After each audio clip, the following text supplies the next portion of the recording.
40 years ago, Judy and I lived with our family in Lake Forest, Illinois.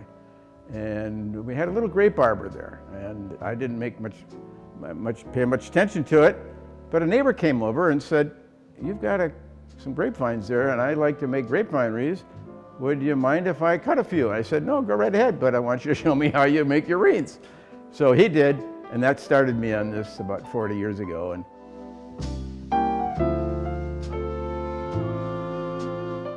then about 30 years later, or 15 years later, we lived in Katona/Bedford, New York, about 50 miles north of the city. And next to us was a 100-acre Audubon preserve, huge trees, and a lot of grapevines.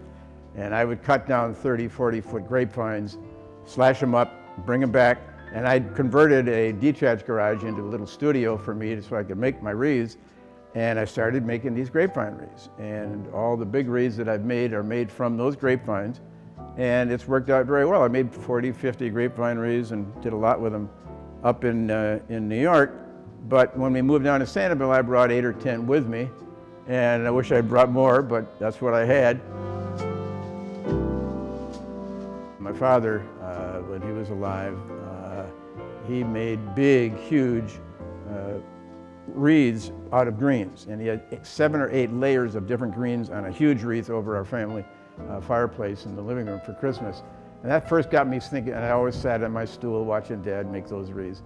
And it never occurred to me that I'd be doing the same sort of a thing until the grapevines came available, and I decided, I made a couple of them, and I said, I can have a lot of fun doing this, so that's how I did it.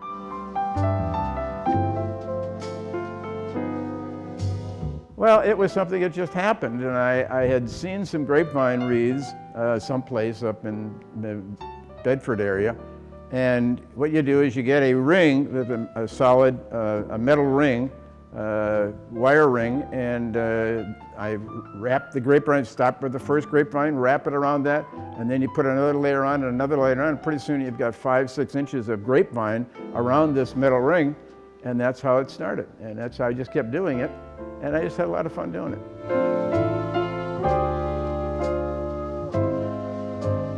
Yeah, one of the things that worked out really well, and it just was something that happened.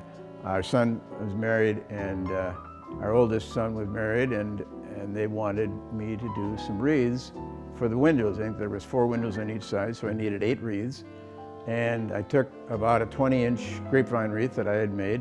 I put a slight little covering of white on them so that they looked a little bit better. And I had some red velvet on it and decorated them. And it looked pretty good, and they liked them very much. And matter of fact, I brought a couple of those white wreaths down from Sanibel to Sanibel that I still had after that wedding. That was, 30 years ago. Those wreaths that I did for their wedding, that same son, John, he lives in California, in Los Angeles. And he sent me a picture of this fabulous wreath that he bought for his front door for Thanksgiving. And it's just a beautiful wreath. And I wondered, where'd you get it? And he sent me the catalog page of it.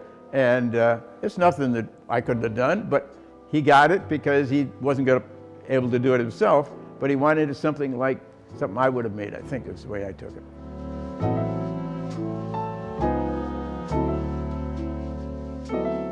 Well, that was exciting. That really was a great thrill for me, because the grapevines they're just crawling up these huge trees, and I'd pull them down, and my dog's running around having a good time, and I clipped them up there, and I did a real good clipping of them, so I didn't have all the side shoots in my studio. So I brought these things, dragged them down 30, 40 feet with the vines, and cut them up into 10, 15 feet, and started wrapping them around.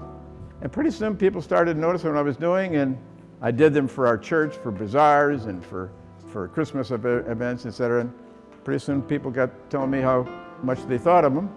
I just enjoy what I'm doing, and it's not that hard, as I'm going to show you. When you see how I do it, you get a little skillful after a while, but it's not that difficult to do, and it takes maybe an hour to put the whole thing, hour and a half to put the whole thing together.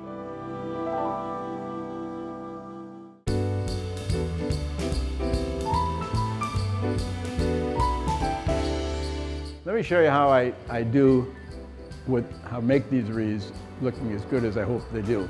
And what I like to do is I have a pretty good idea how much stuff will fit on a wreath. And I put it all down, and then I put it in. This morning about 8:30, I put all these in without any glue, just put them in there. And then if I think they look good, and Judy will take a look at it, and she thinks it looks good, then I'll take them off one at a time. For instance, here's a grape pine cone that will look really good right there. And you hold it in with the glue for about 10 seconds, and it isn't going anywhere after that. It'll be very good. And I just go around and around getting these all set one at a time. It takes a little bit longer, but it's nice that I didn't have to put them all up and glue them and say, oh, I really don't like that now that I glued it in. I'm only about half finished, so I realized the best way to do it is get it so that I like it, and then just put the glue gun on it and see what it is. I try to get birds in almost all of my wreaths, and you'll see I've got some hummingbirds in one of them over there. There's that. This pulls right out. That's the beauty of a grapevine wreath, is you can poke all these things in here, and it's not like you have to puncture anything. It just fits right in.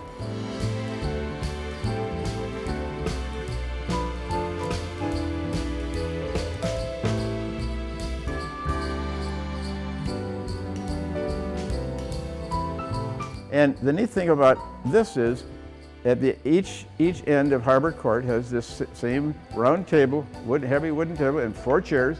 We're just fortunate to have ours out here. If you don't have a table that you can work with, just a card table will work. It's where you can put it in front of anybody's door, wherever you are, and the card table will work. And I can't think it's anything special I'm doing. It's something I'd be happy to show somebody how I do it.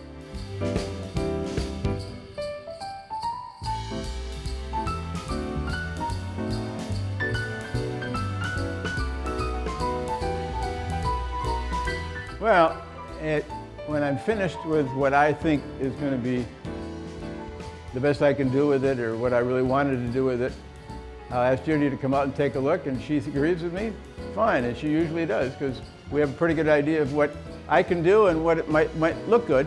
And I got to tell you, when you put this kind of effort into something, you better feel good about it after you did it. And that's the one thing that this gives me. It's like singing a great song. You just sing the Bach B minor Mass, and you've got to tell you, it really is wonderful to sing it. But when you're making a wreath, it's wonderful to have a wreath that absolutely makes you feel good, you did something right.